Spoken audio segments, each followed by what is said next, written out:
Hi, everybody. Welcome YouTube to Mr. Natural's music school here in lovely San Francisco, Haight-Ashbury district. Welcome. We are doing reading on the staff by interval or number, where all you need to know is the numbers 1, 2, 3, 4, 5, 6, 7, 1, and you're up and running. So you just need to learn to play a major scale of some sort on any instrument. And we'll show you some oddball instruments like ocarinas and fipple flutes and fipple piccolos and things like that a little later, just to show you how to get a major scale. We're learning to read by number. And that reminds me that you can go to YouTube, to Amazon.com, all you YouTube people, and buy my book, which is Music Theory Decoded, strictly by the numbers. This book here will help you get through your college. It also has a device in here, which we call the intervalometer, which we are letting you download for free. And this intervalometer, basically, you cut these things out and paste them together into one long strip, depending on how big your keyboard is. If it's a 7.5 octave keyboard, you got 6 octaves here, and that'll leave one for the slider to move around. This sits up behind your black keys and moves around so you can read the numbers, blah, blah, blah, blah, blah. And on the other side is the minor, the natural minor scale, along with this little red 6 and little red 7, which allows you to do the harmonic scale and the melodic minor scale as well. So you have 3 minor scales represented here. Here on this side, besides the major scale, 1, 2, 3, 4, 5, 6, 7, 1, we also have these little blues things. We have a blue 7, which we call a flat 7 or a flevin. We have a flat 3, flea, and a flat 5, flive. And those blue stripes are where you would play the blues.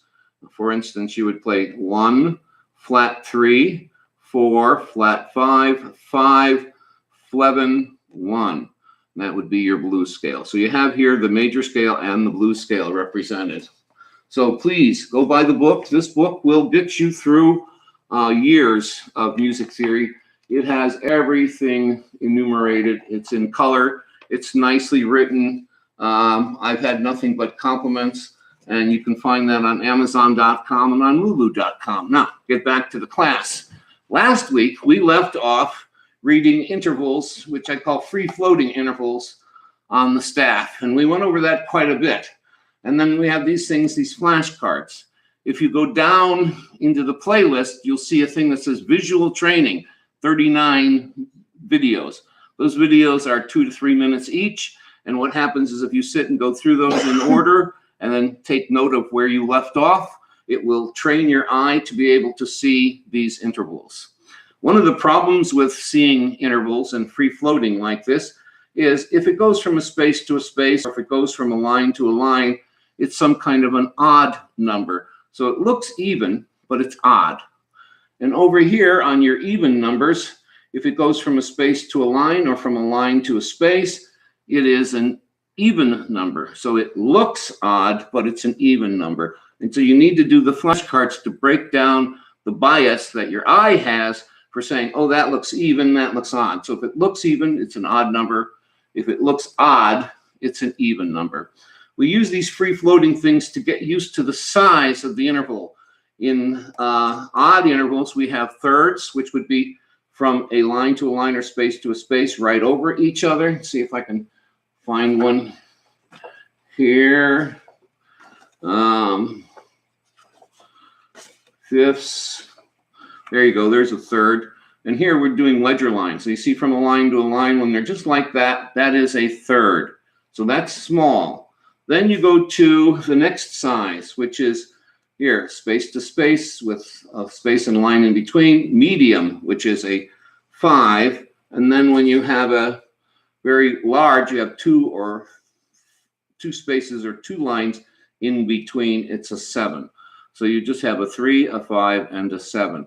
And you just need to flash on that without using your left brain. Let your right brain here, so your subconscious, learn to read it. So you want to change your guess into an estimate. And as soon as it becomes an estimate, there's no chatter in the left brain going blah, blah, blah, blah, blah. You just intuitively feel it, and you can read these things just like that, okay? So there is a fifth. Over here, you have four sizes, three sizes.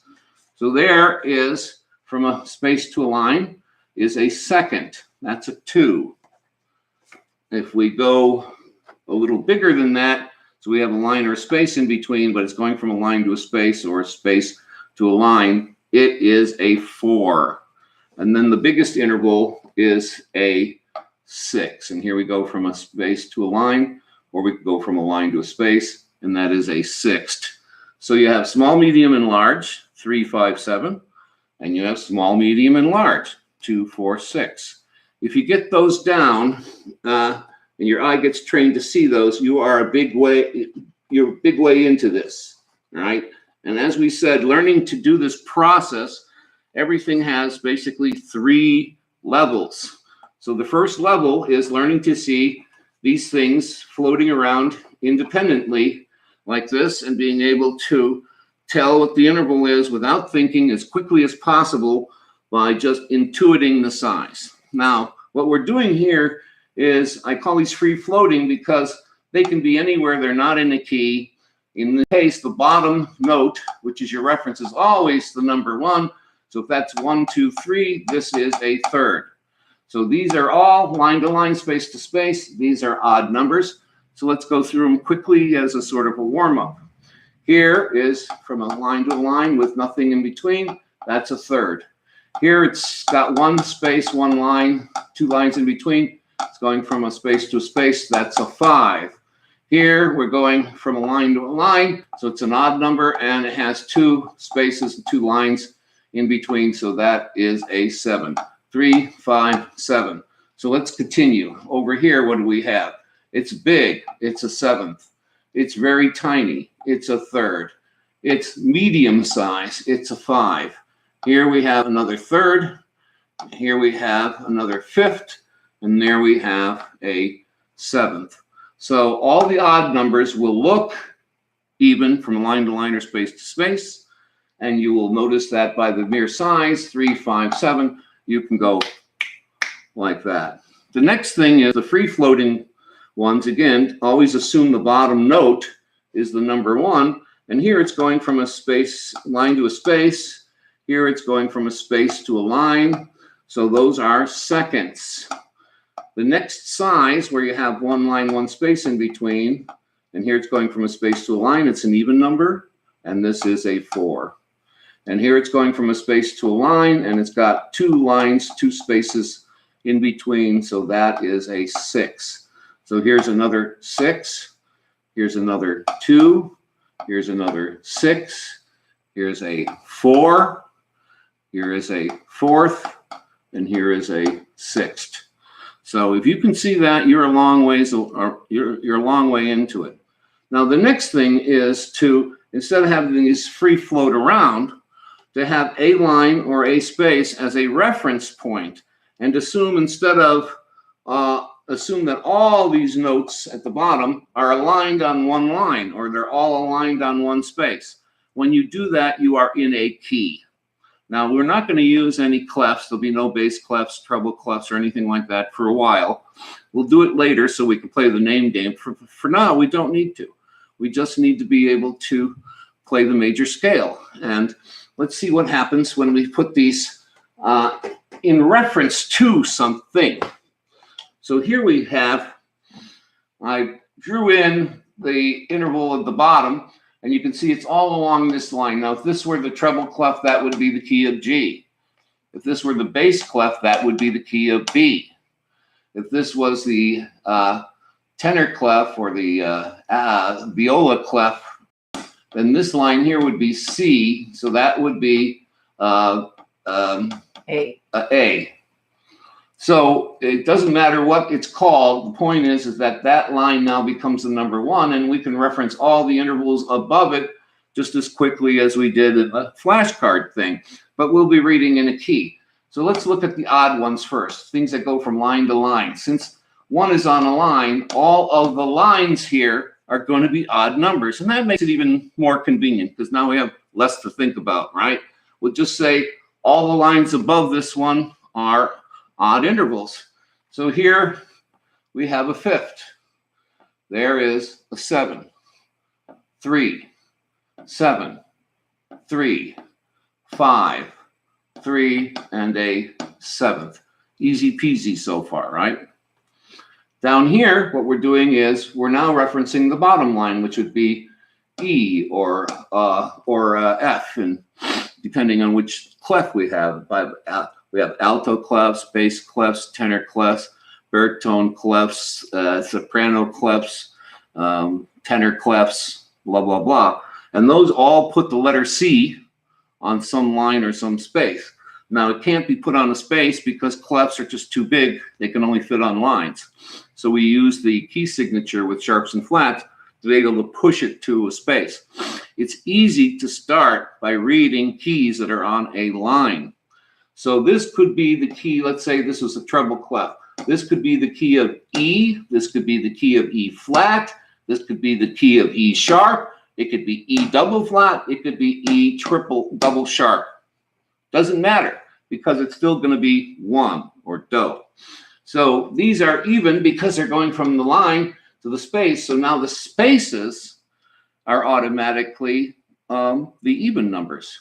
So here you can see the distance is a 2, 4, 6, 4, 6, 2, 6, and 4. So now you're reading in a key. Now, what you have to get used to is not having the crutch of this interval here at the bottom. So now what we're going to do is take that away, and we've drawn in red this middle line here, which in the key of the G clef, that would be a B, or D in the bass clef. And what we have is this line now is going to be our line. And it could be, you only need to play one scale, one major scale on your instrument. So what we do is, in the case of, say, a Fippo piccolo, we close up all the holes, blow, and try to find on the piano what it is, or bring up a digital meter, blow that, find out what that is, and that's going to be our 1. Now you'll find that most woodwinds, when all the holes are closed and you have a solid pipe, that's usually 1, or the key that the instrument is cut to.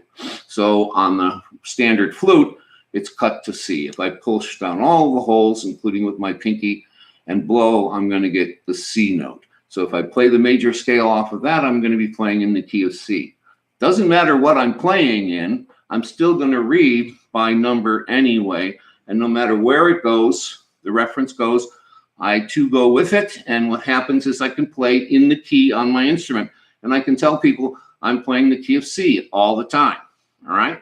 And I recommend that you stay in one key for a long, long time. Again, on the flute, the best key for learning is to play G or A.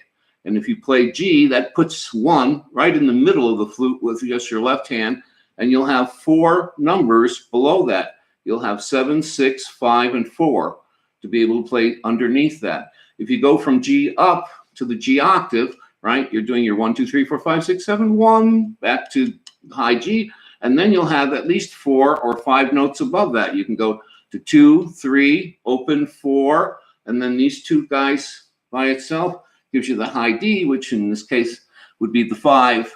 So you'll have 5 notes below 1 and 5 notes above 1. That gives you almost 2 octaves to play with 1 going from 1 to 1 in the middle, which is going to be good tone range and easy to play for beginners.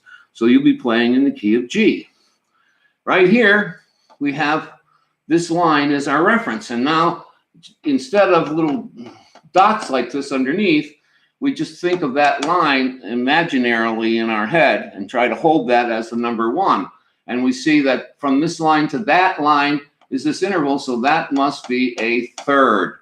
So if it goes from a line, that's a third. If it goes from here to here, that would be a 5. If it goes from here to the ledger line up there, that's a 7. So if we read this, 3, 5, 7. Here, third, 7th, 5th, 7th, and a third. Easy peasy so far, right? Now what we're doing is we are doing this in a key.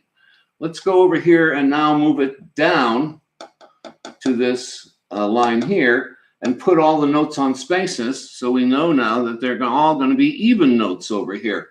So let's see, from this line to that space is a second. From this line to that space is a sixth.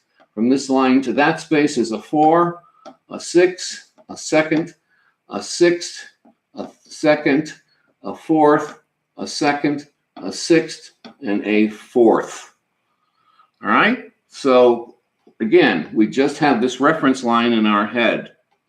So now let's see what happens if we put it on the bottom line here. So this, again, would be either in the key of E or in the key of G in the case of the bass clef. So this line, whatever it's called, we now are going to use mixed. Lines will be odd. So anytime it's on a line, those are odd numbers. And if it's a space, it will be an even number. So let's take a look here. From this line to that line is a third. From this line to that space is a second. From here to a space is a fourth. From the line to the line is a fifth. From the line to the line is a seventh. From the line to space, a sixth. Line to line, a fifth.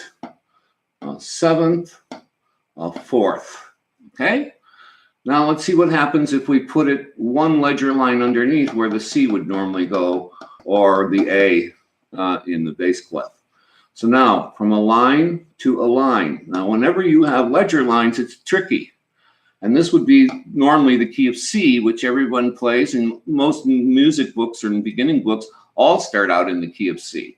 So learning to read this is really to your advantage, and you will find lots of material in the key of C that you'll be able to start reading. So here we are, this ledger line below, which means that the lines are going to be odd numbers, and anything that's on a space here is going to be an even number. So let's take a look. From here to there is a fifth. From there to there, a seventh. From here to there, a second. From the line to the space, a fourth. From the line to the line, a sixth. I forgot. Sixth. Then from the line to the line, a fifth. From this line to that space is a fourth. From this line to that line is again a seventh. From this line to that line is a third. Line to space, an even number, a fourth. Line to line, a fifth. Line to space, a second. So you should be able to read that 5, 7, 2, 6, 5, 4, 7, 3, 4, 5, 2. All right, are you tracking us so far? Now, what happens when clefs almost always put the number 1 on a line? If we use the sharps and flats, we can push the number 1 to a space. So let's see what happens when we have a space. Let's assume this is my bottom space. This is my second space, third space, fourth space, fifth space, sixth space. We have 6 spaces. People forget about the bottom and the top space. So here on the second space, and again, if this were the G clef, this would be the key of F. So here we have space. So spaces above are now going to be odd numbers, and going from a space to a line is going to be an even number. So right here, we have a third. Right here, a fifth. Right there, a seventh. So odd numbers. Space to line, it's got to be an even number, it's a second. Space to a line, it's got to be an even number, it's a fourth. Space to a line, it's got to be an even number, a sixth. Space to space, it's a fifth. Space to space, it's a third. Space to line, a fourth. And space to line, a second. Now let's look over here. If we move the space now to the third space, 1, 2, third space, and normally it would be the key of C in bass clef. So from the space to a space is an odd number, and that is a fifth. From the space to the line, even number, 6. Space to line, 2. Space to space, third. Space to space, fifth. Space to space, seventh. Space to line, 6. space to line, 4, space to space, 3, space to line, second. So there you go. Now what we've done is we've just fixed a line or fixed a space as our bottom note. And now we're measuring from that point up. Now, I could measure, I could say, oh, I'm starting on the third note of the scale. This is 1, 2, 3, 4, 5, 6, 7. And I could just go, oh, from the 3 to the 5 is a third. From the 5 to the 7 is a third. And some people, when they're reading that way, from note to note to note, and they're reading the intervals between the notes. The problem with that is if you miss one note by just a hair, what happens is you've lost your place entirely and you don't know numerically where you are in the key. So always keeping the reference in mind and then reading from the reference up and deciding, oh, the reference is on a space, so all the odd numbers are going to be on spaces. Here the reference is on a line, so all the spaces are going to be even numbers. And just doing that in the beginning before you take off is a good way to get your orientation for this reading. So that is the next step in the evolution of this thing, is to have a line or a space that you're always reading from. And right now you have enough information to take any song that's diatonic, that has no sharps or flats in it as it's going. You can ignore the sharps and flats in the key signature once they point to where 1 is. And once you know where 1 is, you say, oh, 1 is on this bottom line here. Doesn't matter what it's called. That's 1, do, re, mi, fa, sol, la, ti, do. And we just read 1, 2, 3, 4, 5, 6, 7, and right up there on that top would be the new 1. Another thing that happens is when we're reading in one octave, for instance, if this is on a line, all the odd numbers are going to wind up being on lines.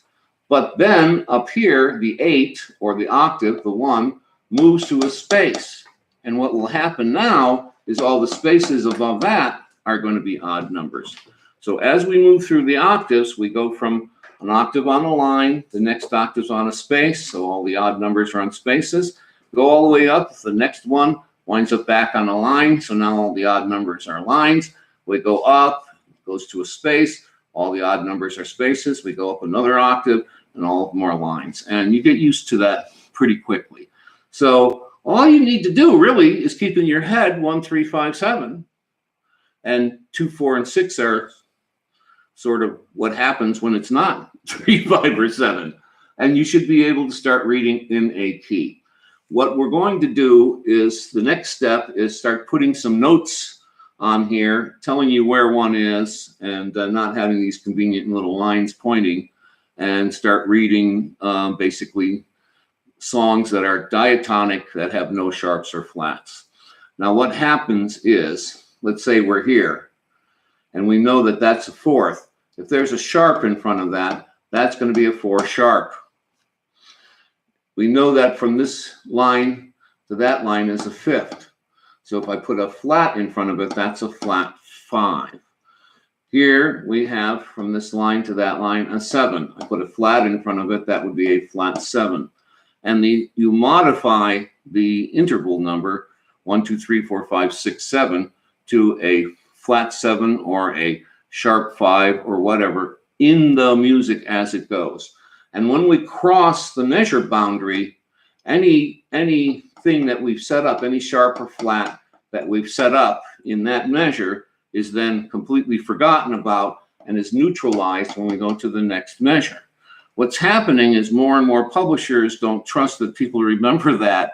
And so what they do is in the next measure, they'll put a lot of neutrals in to neutralize the sharps and flats they had in the previous measure. And that just confuses the bejesus out of things, okay?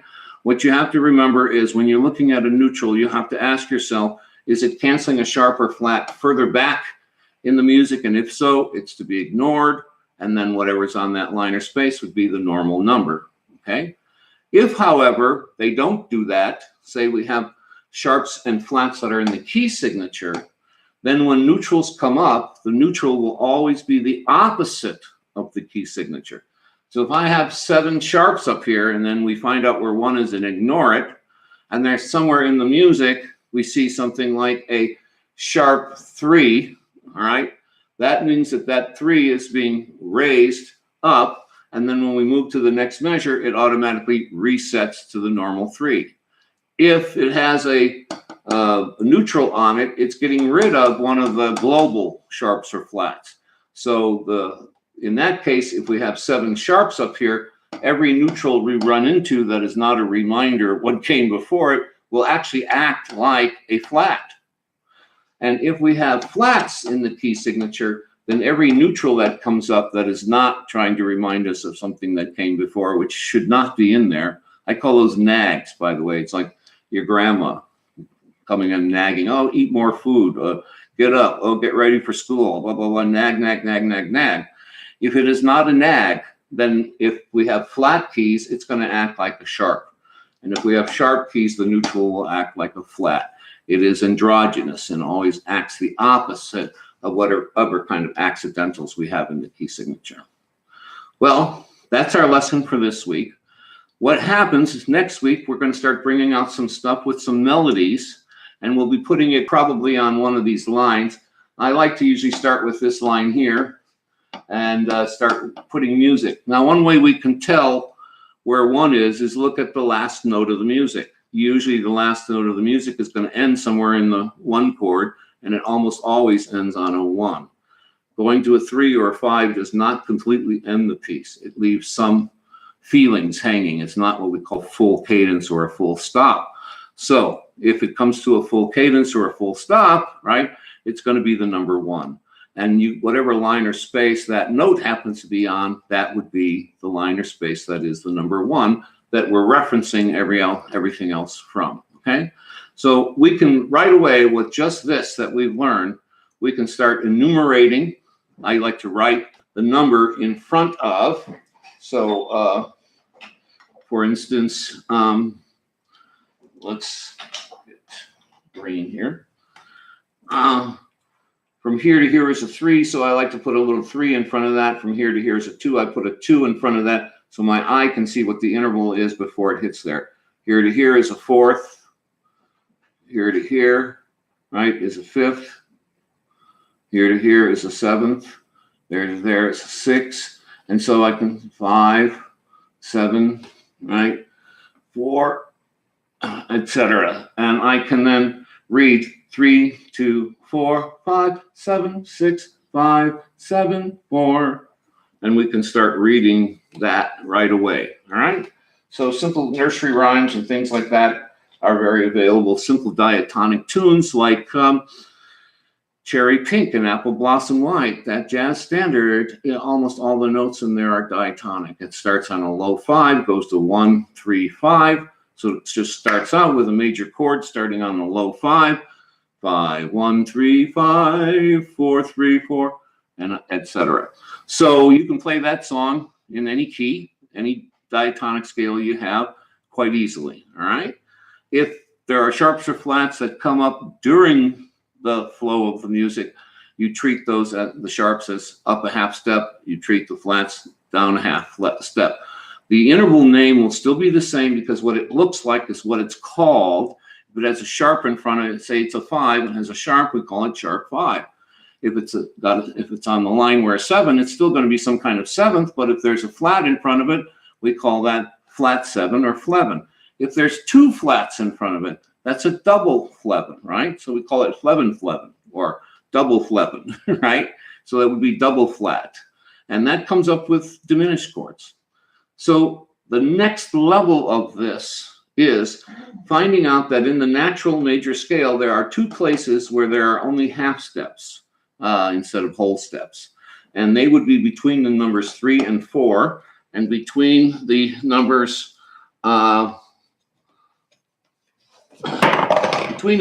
and 4 and between the numbers 1 and 7. So if we, I drop every single thing that's on this piece of paper because the thing that was holding everything up fell apart. We look here at our diatonic slider, and you'll see 1, 2, 3, 4. There's only a half step there, and we refer to that as a picnon. And then 7, 1. So if I'm going from 1 to 3, there are no picnons, so that would be called a major third. And if I'm going from 2 to 5, or I'm going from 3 to 6, that is a minor third because it has a picnon in there, which is stealing, right? It's flatting the interval. So if the interval goes from 1 to 3, it's a major third. If it goes from 2 to 4, minor. If it goes from 3 to 6, it's minor because it has a picnon. 4 to 6, no picnon, major third. 5 to 7, major third. 6 to 1, there's a picnon, minor third. And by figuring out where the picnons are, we can then determine whether these are major seconds, minor seconds, major thirds, minor thirds, whether they're a normal fourth or a fifth or a sixth or a seventh, which should have at least one picnon. If it has 2 picnons on it or there's no picnons, then the interval is too big or the interval is too small. Again, whatever it looks like is what it's going to be called, but it'll be modified to major or minor depending on whether there's a picnon or normal half step missing in between. Go again from 1 to 3, there's no picnons, there's no half step in there, so that is a major third. But from 2 to 4, there's a picnon between 3 and 4, a half step has been taken or stolen from us, so that would be a minor third. And the way we can tell majors from minors is to figure out where in the scale those half steps occur. So you only have to remember in your major scale that all of the 5 of those intervals are going to be major seconds, and 2 of them are going to be minor seconds. So you'll have that between 3 and 4 and 7 and 1 where the picnons are at. And if you're straddling a picnon, it still is the number, but you would call it minor or diminished. If there's no picnon and it's too big, it's augmented, all right? Or double augmented in some cases. So we'll get into that in a couple weeks. So there we go. Thank you all so very, very much. I hope you've enjoyed this, and we'll see you again, same time, same station next week, ladies and gentlemen. Good night, Mrs. McGillicuddy, wherever you might be.